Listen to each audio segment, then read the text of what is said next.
सुहाना सफर आकाशवाणी के संग।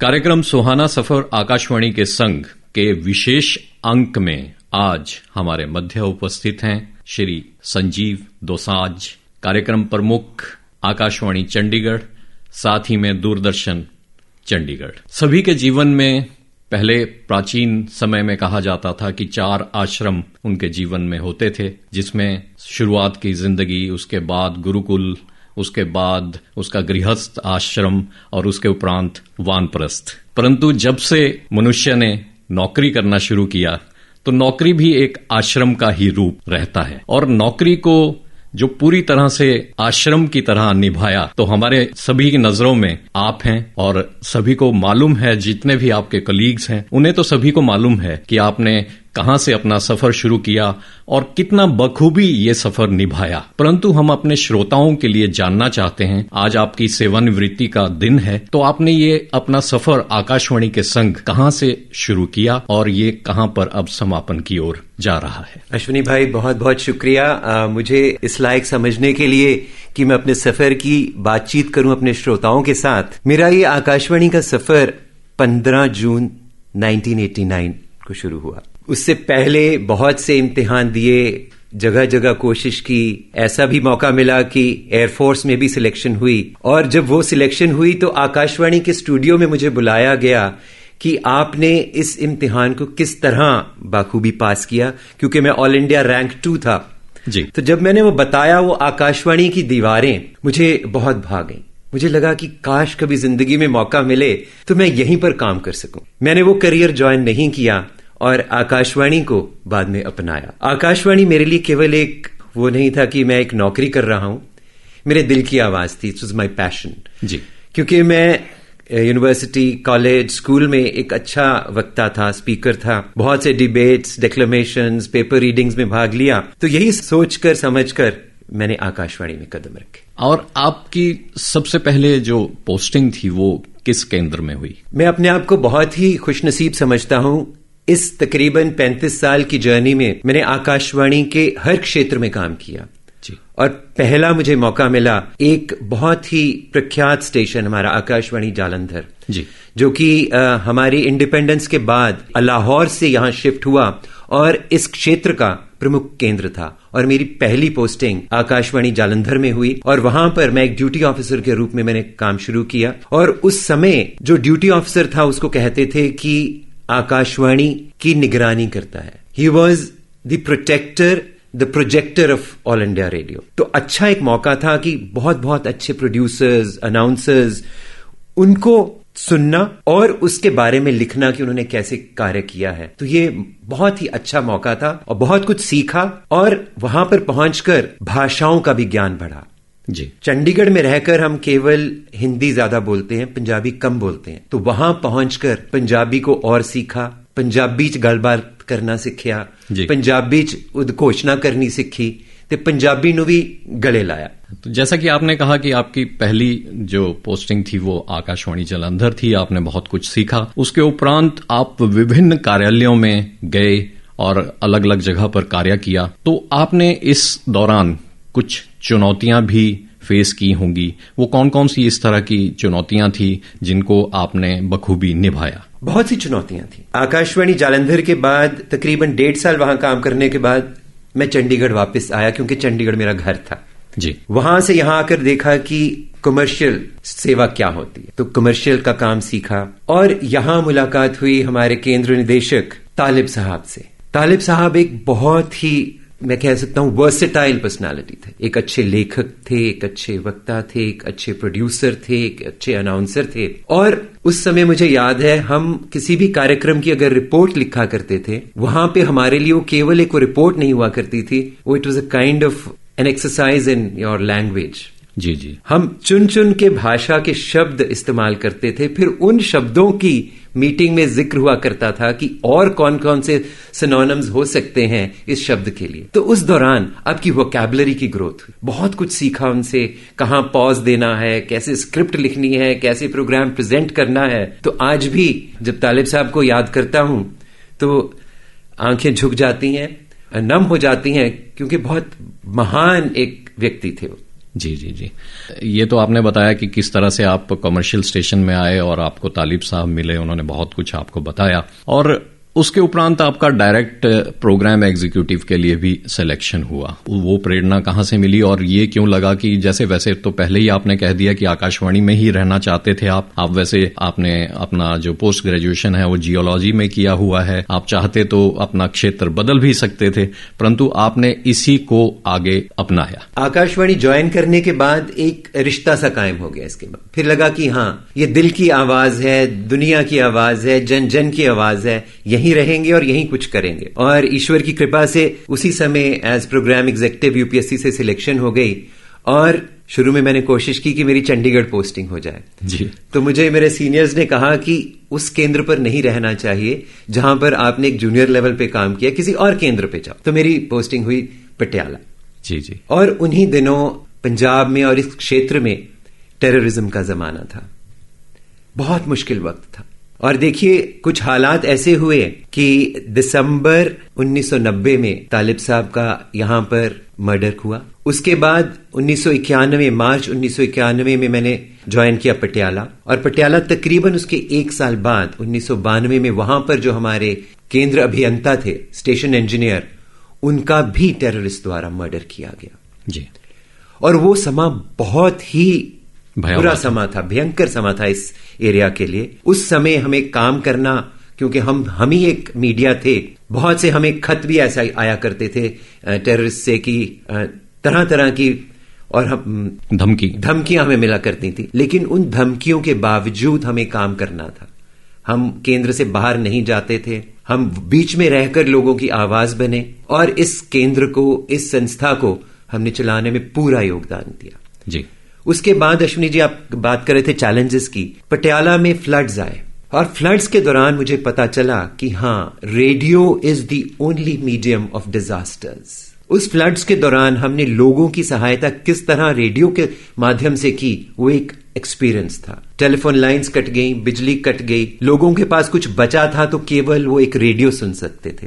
तो हमने रेडियो के जरिए बहुत सी अनाउंसमेंट्स की, बहुत से लोगों तक मैसेजेस पहुंचाए, और जाना कि किस तरह रेडियो एक माध्यम बन सकता है आम जनता की मदद के लिए, जब बाकी सब मीडिया बंद हो जाए।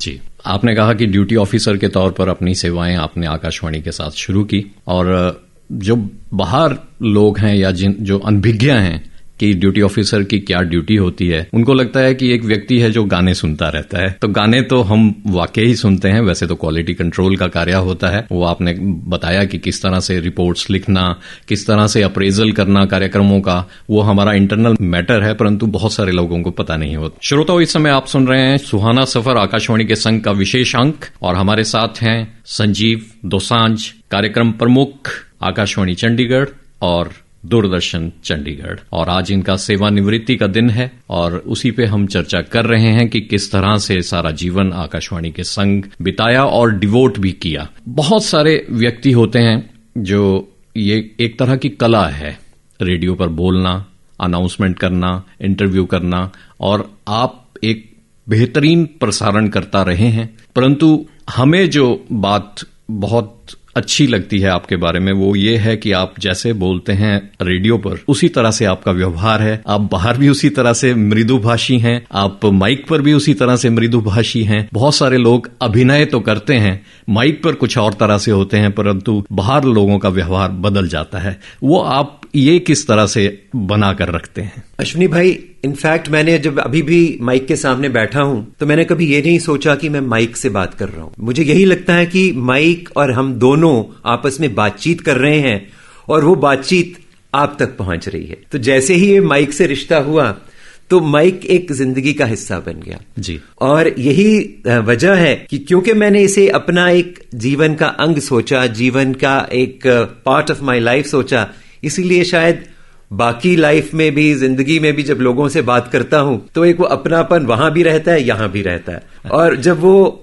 एक पर्सनल टच आ जाए, हार्ट इन्वॉल्वमेंट हो जाए, दिल की बात हो जाए, तो फिर दिल हो तो माइक के सामने भी दिल है और लोगों के साथ भी दिल है। बिल्कुल, बहुत अच्छी बात है। आपने राष्ट्रीय अंतर्राष्ट्रीय महत्वपूर्ण समारोहों में कमेंट्री भी की है, इंग्लिश के आप कमेंटेटर रहे हैं, बहुत सारे अंतर्राष्ट्रीय और राष्ट्रीय खेलों में भी आपने कमेंट्री भी की है, कवरेज भी की है। तो इतना अपार आपको आकाशवाणी से जो एक अनुभव मिला है, वो आजकल के जो प्रसारणकर्ता हैं, आजकल बदलाव बहुत आया है। पहले केवल आकाशवाणी हुआ करता था रेडियो के क्षेत्र में, अब बहुत सारे रेडियो हैं, एफएम हैं, प्राइवेट एफएम्स हैं। कुछ अगर लोग हमारे ये कार्यक्रम सुन रहे हों, मास कम्युनिकेशन में भी आपका एक अनुभव है, आपने खुद भी मास कम्युनिकेशन किया है, आप बीच बीच में लेक्चर्स भी देते रहे हैं स्टूडेंट्स को। आप उनको क्या कहना चाहते हैं कि अगर एक बेहतरीन प्रसारणकर्ता बनना हो तो क्या क्या क्वालिटीज होनी चाहिए, क्या क्या अनुभव होने चाहिए? मैं तो यहाँ यही कहूंगा कि प्रसारण एक कला है और कला हमेशा पैशन और दिल से होती है।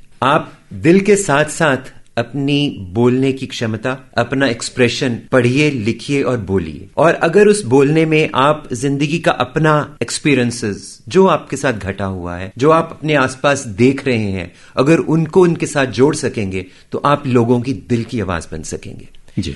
और क्योंकि हम एक पब्लिक सर्विस ब्रॉडकास्टर हैं और हमारा यही एम है कि हम लोगों की आवाज बने और जो लोग चाहते हैं हम वो उनको सुनवाएं, तभी हम एक अच्छे प्रसारणकर्ता बन सकते हैं। तो अगर हम लोगों को ऑब्जर्व करते रहेंगे, उनकी रिक्वायरमेंट्स, उनकी नीड्स, उनकी एम्बिशंस, तो वो अपने आप हमारे प्रसारण में आ जाएंगी। एक प्रसारणकर्ता के लिए बहुत आवश्यक है कि बाहर निकलता है, आजकल तो मोबाइल का जमाना है, कुछ भी उनको ऐसा लगे कि हाँ उनकी दिल को छू रहा है, सोसाइटी की कोई बात है, तो उसको नोट कर लें। और जब आप माइक के सामने आते हैं, कोई कार्यक्रम पेश करते हैं, तो उसका जरूर जिक्र करें, क्योंकि कहते हैं कि storytelling is the best form of expression. जी। तो जब आप माइक पर कोई स्टोरी बताते हैं, कोई एक्सपीरियंस बताते हैं, तो जो आपका लिसनर है उसको वो उस स्टोरी के साथ अपने आप को आइडेंटिफाई कर लेता है और उसका जो हीरो है वही बन जाता है। तो अगर वो आप एक रैपो बना सकते हैं अपने लिसनर के साथ, तो all your job is done. और आंखों देखा हाल कमेंट्री करना अपने आप में एक चैलेंज होता है। आपने बहुत से समारोहों की है और जो हमारा इंडिपेंडेंस डे होता है और रिपब्लिक डे परेड्स होती हैं दिल्ली में, उसकी भी आप कमेंट्री करते रहे हैं। उस दौरान कौन सी चुनौतियां एक प्रसारणकर्ता के सामने आती हैं? कुछ अनुभव हों आपके? हाँ, बहुत से अनुभव हैं और एक अनुभव मैं शेयर करना चाहूंगा कि जब आप कमेंट्री करने जाते हो, तो पहली दूसरी बार थी, मैंने बहुत उस समय जब शुरू किया ये काम, तो 2010 की कॉमनवेल्थ गेम्स थी, रेसलिंग का इवेंट था और दिल्ली में हो रहा था जी। और बहुत से वीआईपीज, क्योंकि गोल्ड मेडल मैच था, वहां पहुंचे हुए थे। सोनिया गांधी थी, राहुल गांधी थे और उस समय के कैबिनेट मिनिस्टर्स थे, वीआईपीज थे। तो मैं कमेंट्री शुरू कर रहा था। बहुत ही फास्ट गेम है, हार्डली 5 मिनट का बाउट होता है, तो उसी में सब कुछ लेकर आना होता है। बीच में आसपास आप स्पेक्टेटर्स का बता रहे हैं, तो अनायास मैं नहीं जानता था कि मैं क्या बोल रहा हूं। ये सब देखकर मैंने कहा सोनिया गांधी जी बैठी हैं और राजीव गांधी बैठे हैं। मुझे मालूम भी नहीं कि मैं ये कह गया। मुझे एकदम कंट्रोल रूम से फोन आता है कि संजीव आप ये क्या बोल रहे हैं। फिर मैंने सडनली रियलाइज किया, माफी मांगी और कमेंट्री आगे शुरू की। बहुत बड़ी गलती थी, क्योंकि उस समय राजीव गांधी इस दुनिया में थे ही नहीं। जी जी। तो ऐसी गलतियां कई बार हो जाती हैं जब आप एक ऐसे ऑ में आ जाते हो कि अच्छा मैं इतने बड़े लोगों के सामने, इतने बड़े क्राउड के सामने बोल रहा हूं। तो फिर आहिस्ता आहिस्ता ये सीखा कि कहीं भी हो, कुछ भी कर रहे हो, माइक पर ही ध्यान दीजिए। आसपास देखेंगे तो कई बार घबरा भी जाएंगे। जी जी जी। तो लेकिन एक्सपीरियंस है, उससे सीखा और फिर आगे बढ़े। लेकिन हिंदी और अंग्रेजी में बहुत अच्छे शब्द हैं, सॉरी, थैंक यू, क्षमा कीजिए। अगर ऐसी गलती हो भी जाए एक प्रसारणकर्ता से, तो सॉरी का शब्द इस्तेमाल कीजिए और अपने आप को सही कर लीजिए। जी। लिसनर्स जो हमारे श्रोता हैं वो जुड़े रहते हैं प्रसारणकर्ता से, खासकर जो एयर पर जाते हैं और आप जाते रहे हैं, तो उनके साथ कोई आपके अनुभव हुए हों? लिसनर्स के लिए तो हम उन्हीं को सुनाते हैं, उन्हीं के लिए सब कुछ कर रहे हैं। जैसा कि इंडिपेंडेंस डे की जब कमेंट्री होती है, स्वतंत्रता दिवस की, आप लाल किले पर खड़े हैं, तो एक वहां पर बहुत ही टाइम बाउंड शेड्यूल होता है। आप 2 सेकंड या 4 सेकंड भी इधर नहीं कर सकते। जैसे कि जब प्रधानमंत्री झंडा लहराते हैं, तो आपको 2 सेकंड पहले ही रुकना है जब झंडा लहराया गया है। फिर अगर राष्ट्रगान शुरू हो गया तो आप आगे नहीं जा सकते। और आपको लिसनर को बताना भी है उसी दौरान कि प्रधानमंत्री कहां पहुंच गए हैं, कब तोपों की सलामी शुरू हुई है। तो समय भी देखना है, शब्द भी देखना है, वातावरण भी देखना है। तो वही पॉजेज जब आप सामने रखते हैं तो पॉजेज आपको पता है कि अगर शुरू हो गया तो वहां पॉज दे सकते हैं। तो ऐसी ही भाषा रखें ताकि लिसनर भी जुड़ा रहे और जो आप बताना चाहते हैं वो भी आप बता सकें और आप उस सिचुएशन से हटे ना, वहीं रहे। तो चैलेंज होता है वहां पर भाषा, शब्द, समय और आपके कह सकते हैं कि लास्ट मोमेंट पे किस तरह आप कवर करेंगे, ये सब चीजें आपको जहन में रखनी पड़ती। जी, आपने जिस समय रेडियो ज्वाइन किया आकाशवाणी, उस समय उसकी भूमिका और थी, उसका स्ट्रक्चर और था और उसके उपरांत बहुत सारी तब्दीलियां आ चुकी हैं। प्रसार भारती एग्जिस्टेंस में आ चुका है और लोक प्रसारक की भूमिका और भी चुनौतीपूर्ण हो गई है। तो इन बदलावों को आप कैसे देखते हैं और हमें क्या कहना चाहते हैं, हम जो लोग इसमें कार्य करते हैं, और लिसनर्स को हमारे साथ क्या बताना चाहते हैं? बहुत सारे बदलाव आ रहे हैं और आने वाले समय में आएंगे भी। मैं समझता हूं कि इसको हमें एक मंथन का समय समझ लेना चाहिए। सागर मंथन हुआ तो उसके बाद कुछ अच्छे रिजल्ट्स आए। सिमिलरली इस मंथन के बाद मुझे यकीन है कि अगर हम प्रसारणकर्ता, हम ब्रॉडकास्टर्स एज ब्रॉडकास्टर्स ही काम करें तो मंथन के बाद भी कंटेंट इज द किंग। कुछ भी हो जाए, आप लाइव स्ट्रीमिंग कर लीजिए, आप टेरेस्ट्रियल ब्रॉडकास्टिंग कर लीजिए, आप पॉडकास्टिंग कर लीजिए, जब तक आपका कंटेंट सुपर्ब नहीं होगा तब तक आपको कोई नहीं सुनेगा। तो हम as a public service broadcaster इसमें गर्व करें। बहुत सी मुश्किलात आएंगी क्योंकि जैसे स्ट्रक्चर बन रहा है, हो सकता है कंटेंट वालों को वो इज्जत, वो स्थान ना मिल पाए जिसके लिए वो इस ऑर्गेनाइजेशन में आए हैं, लेकिन उसको नजरअंदाज करते हुए हम कंटेंट पे ही ध्यान रखें क्योंकि जो सुनने वाला है या देखने वाला है उसको केवल कंटेंट से ही मतलब है। हम अपने जमाने में उर्दू सर्विस सुना करते थे, चाहे ट्रांसमिशन मीडियम वेव पे होती थी या शॉर्ट वेव पे, लेकिन फिर भी आपको याद होगा हम सुनते थे क्योंकि कंटेंट बहुत अच्छा हुआ करता। हाँ जी। और आज की तारीख में भी अगर हमारा कंटेंट वो होगा जो लोग हमारे से चाहते हैं, जो हमारे से एक्सपेक्ट करते हैं, तो हम फिर भी सुने जाएंगे और सुनते रहेंगे।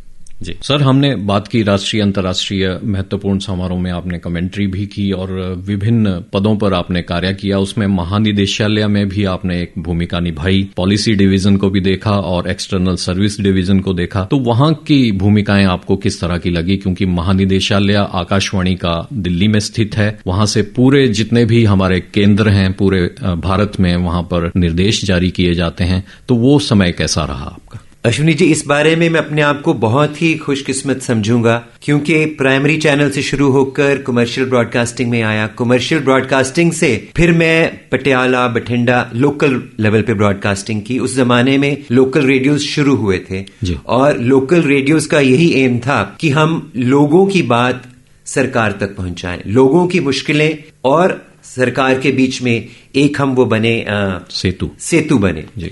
तो हमने बाखूबी वो निभाया। उसके बाद मेरा तबादला हुआ दिल्ली। तो शुरू में लगा कि कहां दिल्ली जाऊंगा, बड़ा शहर है, घर से दूर होगा, लेकिन वहां पहुंचकर मुझे मौका मिला एक्सटर्नल सर्विसेज में काम करने का। और एक्सटर्नल सर्विसेज पहले शॉर्ट वेव में हुआ करता था और मेरे जमाने में जब मैंने एक्सटर्नल सर्विसेज ज्वाइन किया 2015 में, तो हम एक्सटर्नल सर्विसेज को लाइव स्ट्रीमिंग पर ले आए क्योंकि शॉर्ट वेव ट्रांसमिशन कम होती जा रही थी। तो हम विभिन्न भाषाओं में प्रसारण किया करते थे। मुझे वहां पर जनरल ओवरसीज सर्विस अंग्रेजी और स्वाहिली सर्विस साउथ अफ्रीका के एरिया के लिए दोनों मिले। तो उस दौरान मुझे स्वाहिली, मैंने कुछ शब्द सीखे जी। स्वाहिली में किस तरह प्रसारण होता है और किस तरह हम हिंदुस्तान को उन लोगों के लिए प्रोजेक्ट करते हैं, वो देखा। बहुत बढ़िया एक्सपीरियंस था। फिर जनरल ओवरसीज सर्विस में हम विभिन्न तरह के अंग्रेजी के प्रोग्राम बनाते थे फॉर द एक्सटर्नल ऑडियंस, जो कि ऑस्ट्रेलिया, अमेरिका, यूरोप, उनमें हमारी ट्रांसमिशंस जाती थी। वो भी एक बहुत बड़ा एक्सपीरियंस हुआ। उसके बाद फिर जैसे ही मुझे प्रमोशन मिली तो 2 साल बाद मैं महानिदेशालय में आ गया। तो हमारे उन दिनों डायरेक्टर जनरल हुआ करते थे फयाज शहरयार जी। उन्होंने मुझे कहा कि संजीव, मेरी आपसे बहुत सी उम्मीदें हैं और मैं चाहूंगा कि आप पॉलिसी डिवीजन देखें। और पॉलिसी डिवीजन आकाशवाणी का वो डिवीजन है जो कि पॉलिसीज बनाता है प्रसारण के बारे में, किस क्षेत्र में किस तरह का प्रसारण होना चाहिए, कहाँ क्या कंटेंट जाना चाहिए। वहां मैंने काम किया बॉर्डर एरिया ब्रॉडकास्टिंग के बारे में, जो हमारे बॉर्डर एरियाज हैं, Indo Tibet, Indo Nepal, Indo Burma, Indo Pakistan, Indo China, वहां पर हमारे एफएम ट्रांसमीटर्स भी हैं। वहां पर क्या कंटेंट जाना चाहिए और किस तरह हम लोगों को वो कंटेंट देकर एक जिसको हम कहते हैं सॉफ्ट डिप्लोमेसी वो कर सकते हैं जी। वो एक बहुत अच्छा एक्सपीरियंस था। बहुत सारे प्रोग्राम्स हमने तैयार किए, क्योंकि वहां पर एक्सटर्नल सर्विसेज का भी सहयोग था और पॉलिसी डिवीजन, वो मिलकर हमने एक बहुत अच्छा एक मैप बनाया था कि हम किस तरह रेडियो को वहां तक पहुंचाएंगे। फिर बॉर्डर एरियाज के अलावा मुझे काम करने का मौका मिला radio at the time of disaster management, क्योंकि वहां पर दिल्ली में है national institute of disaster management. वहां पर हमने बहुत सी पॉलिसीज तैयार की कि radio as a tool of disasters, कोई भी फिशरमैन जब जाते हैं फिशिंग के लिए तो साथ में एक रेडियो सेट होना, मीडियम वेव शॉर्ट वेव साथ लेके जाना अनिवार्य किया गया। उनकी किट में एक रेडियो सेट होना चाहिए। जी। और इसके बाद डिजास्टर्स के बाद मुझे मौका मिला लेफ्ट विंग एक्सट्रीमिज्म, जो हमारे कुछ क्षेत्र में, महाराष्ट्र में, बिहार में, छत्तीसगढ़ में कुछ एरियाज हैं जहां लेफ्ट विंग एक्सट्रीमिज्म है, उनको काउंटर करने के लिए हमारा आकाशवाणी किस तरह उन लोगों को मेन स्ट्रीम में लेकर आए, किस तरह वहां की प्रोग्रामिंग की जाए, वो सब मौका मिला। तो ये सब क्षेत्र जो कि हम अगर स्टेशंस पे रहकर नहीं जान पाते, वहां जाकर मैंने उन क्षेत्रों में काम किया और बहुत कुछ सीखा और अपने सहयोगियों के साथ बहुत कुछ उनसे डिस्कस किया, जाना, सीखा और प्रसारण में वो सब लेकर आए। जी, वैसे तो आप एनसाइक्लोपीडिया बन चुके हैं इतनी लंबी सर्विस के बाद, इतने अनुभवों के बाद, और बातचीत का ये सिलसिला कहीं पे विराम देने को मन तो नहीं करता। शुभकामनाएं आपके लिए, बहुत सारी शुभकामनाएं, ढेरों शुभकामनाएं हम अपनी ओर से देते हैं कि आपका ये जो सेवानिवृत्ति का दिन है, उसके बाद जो नई पारी शुरू होने जा रही है, उसमें भी आप इसी तरह से कार्य करते रहें, क्योंकि बहुत सारे क्षेत्र आपका इंतजार कर रहे होंगे। क्यों इतना अनुभव वाला व्यक्ति जब इस नौकरी पेशा से बाहर जाएगा तो अवश्य ही बहुत अच्छे और कार्य आपका इंतजार कर रहे हैं। तो हमारी शुभकामनाएं सदा आपके साथ रहेंगी। हमारी ओर से सभी तरह की शुभकामनाएं आपके साथ हैं।